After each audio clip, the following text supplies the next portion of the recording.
और सुधांशु त्रिवेदी जी के पास। राघव चड्ढा जी, मेरा सवाल ये नहीं है कि क्या मुख्यमंत्री का आवास कोई झोपड़ी जैसा होना चाहिए या उसकी छत टपकनी चाहिए, ये कतई हमारा इरादा नहीं है। बिल्कुल अच्छा होना चाहिए, लेकिन रेनोवेशन पर 45 करोड़ और वो भी आम आदमी पार्टी के मुख्यमंत्री के लिए, थोड़ा ज्यादा नहीं हो गया?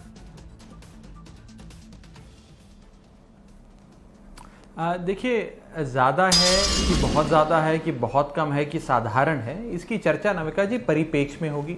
परिपेक्ष उस स्थिति में देखा जाएगा जब एक मुख्यमंत्री के निवास स्थान की तुलना अन्य राज्यों के मुख्यमंत्री या देश के प्रधानमंत्री के निवास स्थान से हो। लेकिन उस पर भी आने से पहले मैं बिंदुवार तरीके से दो चार चीज़ें आपके सामने रखना चाहूँगा।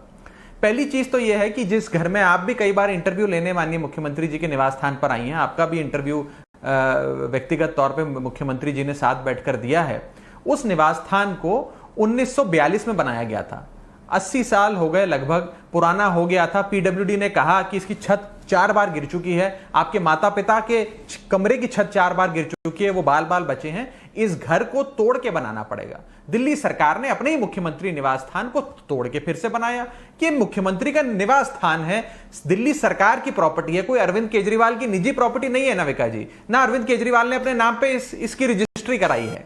ये मुख्यमंत्री की मंत्री जो बनते हैं उनके लिए निवास स्थान होता है, हर सरकार के लिए होता है। ऐसे ही मध्य प्रदेश में लगभग 50 करोड़ रुपए 40-50 करोड़ रुपए खर्च कर केवल और केवल चमकाने का काम मध्य प्रदेश के मुख्यमंत्री ने किया। यहां हम रेनोवेशन की बात नहीं कर रहे, दिल्ली के मुख्यमंत्री का घर फिर से बना क्योंकि वो 80 साल पुराना था। जहां तक आप परिपेक्ष में बहस को लाने की बात है, मैं आपको बता दूं कि माननीय प्रधानमंत्री जी के निवास स्थान को बनाने के लिए लगभग 500 करोड़ रुपए का बजट रखा गया है।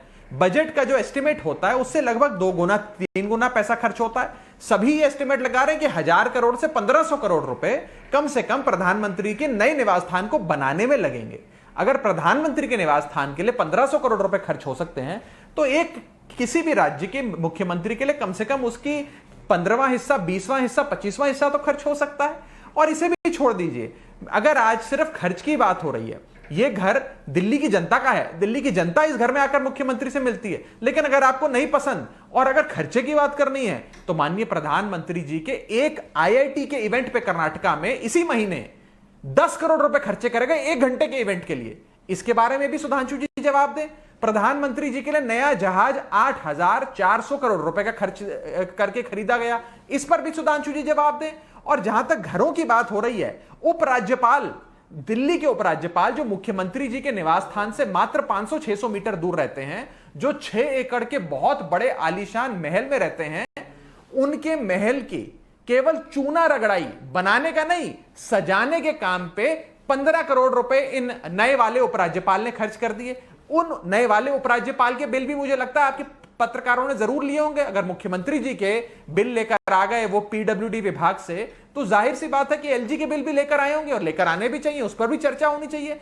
तो बहस परिपेक्ष हमारी कोशिश पूरी रहेगी, हमारी कोशिश पूरी रहेगी राघव चड्ढा जी। हम कम से कम बिल जुटाने का काम हम कर लेते हैं, क्योंकि रेनोवेशन में तो आप कह रहे हैं कुछ गलत है नहीं, तो बिल जुटाने का जिम्मा आपने हमें दे दिया, हम सबके बिल जुटा लेंगे। लेकिन सवाल ये उठता है राघव चड्ढा जी, बहुत विनम्रता से मैं पूछना चाहती हूँ, आपने कहा भोपाल, आपने कहा उपराज्यपाल, आपने कहा प्रधानमंत्री इतना खर्चा करते हैं। मैं आपसे सिर्फ एक सवाल पूछना चाहती हूं राघव चड्ढा जी, सब खर्चा करते हैं लेकिन वो सब तो करप्ट थे ना। आपने कहा था ये सब बेईमान लोग हैं, आप राजनीति बदलने आ रहे हैं, आप आम आदमी हैं, आप अन्ना आंदोलन से पैदा हुए लोग हैं, आपको ये सब नहीं चाहिए। आप चाहें तो मैं अरविंद केजरीवाल जी की ये सारे बयान आपके लिए प्ले कर दूंगी, क्योंकि ये सब मैंने जुटाए हुए हैं, सब लिखे हुए हैं, सब पब्लिक डोमेन में है। और ये swearing in ceremony,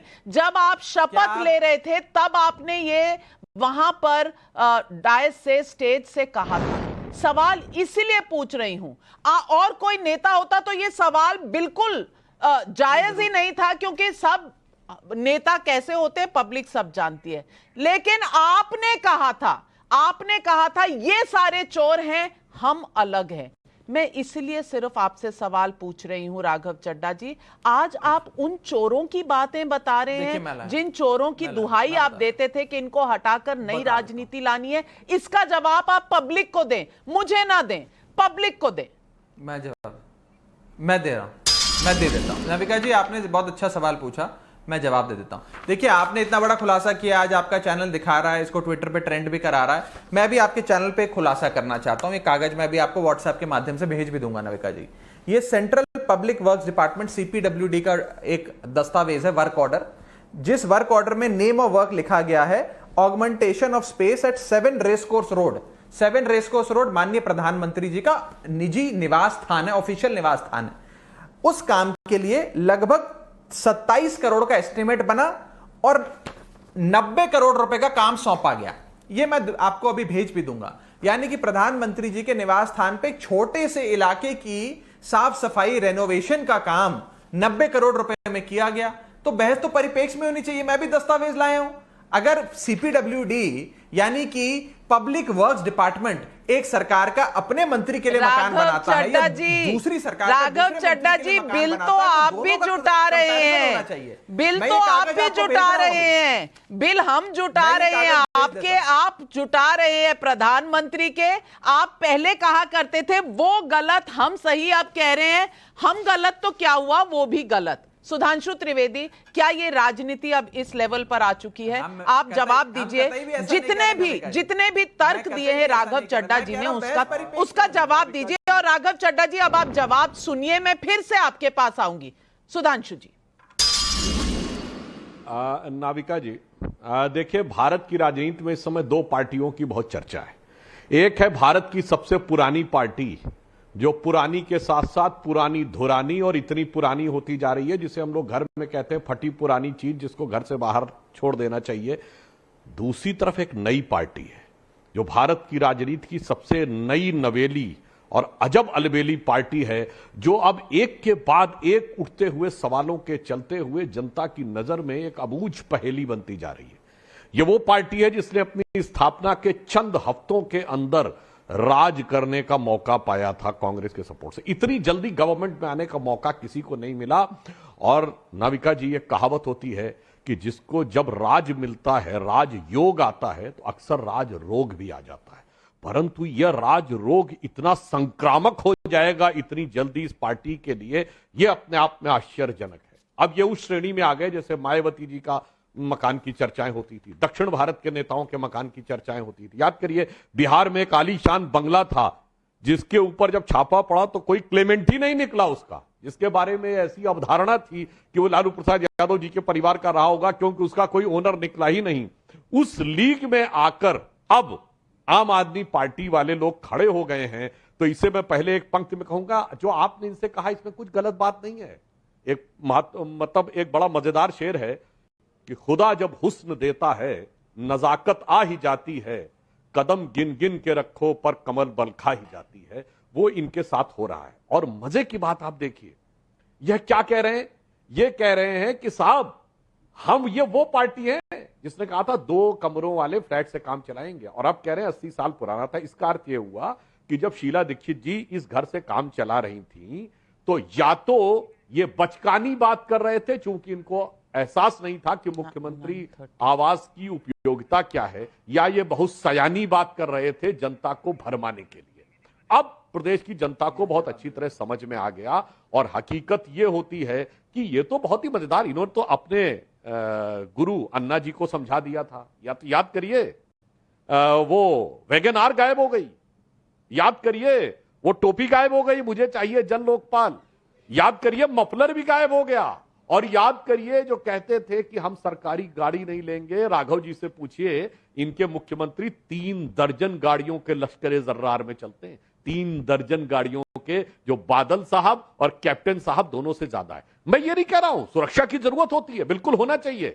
Kejriwal ji को भी सुरक्षा मिली क्योंकि उनके ऊपर फिजिकल अटैक हुए, इसलिए 2 में से एक बात राघव जी को माननी पड़ेगी। या तो उन्हें कहना चाहिए कि वो राजनीति में बचकाने थे, उन्हें एहसास नहीं था, अब क्रमशः एहसास होता जा रहा है।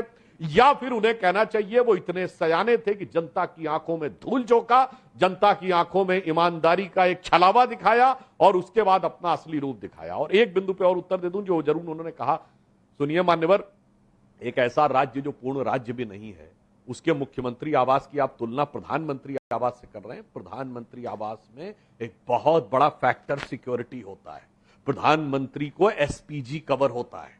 मान्यवर, प्रधानमंत्री आवास में यह भी व्यवस्था की जाती है कि कोई एयर से भी अटैक नहीं हो सके, इसलिए अगर मिसाइल से भी अटैक होता है, इवन न्यूक्लियर अटैक भी होता, उसकी क्या आप तुलना कर रहे हैं भाई? मतलब एक